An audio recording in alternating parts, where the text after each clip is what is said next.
Chilly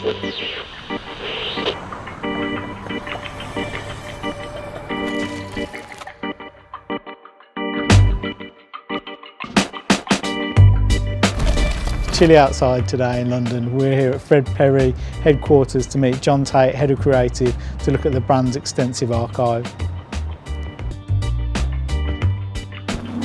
Fred Perry as a brand has got a real width to it. So we've got 70 plus years of history, but I don't see us as a heritage brand. I see us as something that's kind of just a brand with history. We've got this kind of width of consumer and width of people that have got these touch points with the brand. So in my journey with the brand, I'll always consider people buying their first piece with their auntie's birthday money, getting it from places like Size. And then you've got this genuine kind of adoption of the brand. Then you've also got these mythical fashion, the hierarchy, Ray Kawakubo, Yohji Yamamoto, Raf Simons, Simon Foxton, everybody, these real legitimate kind of heavyweight and well-respected people in the business. It democratises that whole kind of hierarchy in a way that just everybody loves a bit of Fred.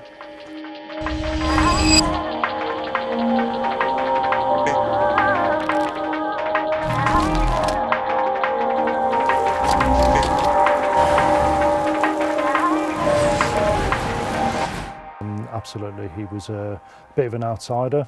So Fred himself, when he played tennis, he brought professional attitude to a kind of amateur gentleman's game. And again, this idea that he was a bit of an outsider. So you've got these direct comparisons in terms of the way I see Fred as being a kind of proto-modernist into then the way that the brand has been adopted by British subcultures and now global subcultures, specifically from the mods up to today, it's kind of current subcultures. So that kind of part of the establishment, anti-establishment kind of way that we kind of run through this lineage of subcultures is always really interesting.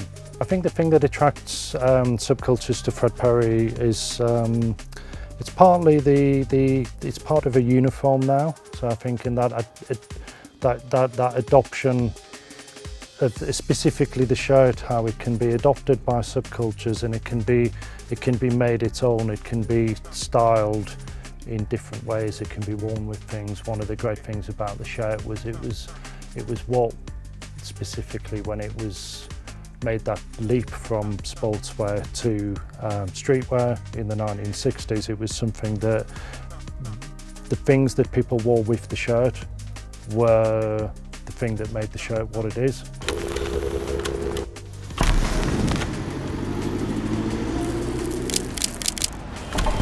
I've got a few favourite pieces in the archive. Specifically, really, I think if I was pushed and had to pull out one thing, I've got this shirt here, which is, so this is a shirt that I found on eBay.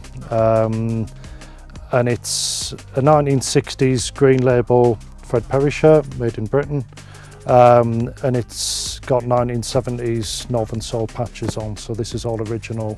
The archive, it's really important to maintain the archive as a working archive. I definitely see, as you can see, the sporadic nature of some of the pieces that we've got around us. It's not a white glove, off limits resource. It's a very much a working archive. It's something that I encourage people to get into, to pull things out. I think there's always this journey of discovery, which I think is really interesting. The pieces like this is a great example of things that people would kind of wear with a Fred Perry shirt. It's a Scooter Boys denim jacket. Denim isn't something that's genuinely associated with the brand, but this is something that people would wear with the shirt, and you've got all these original Paddy Smith badges from all the scooter rallies and stuff. I think that journey of finding things in the archive, there's always something to find, there's always something to kind of keep you inspired. That's been a fantastic journey, you know what I mean, and something that I couldn't have planned.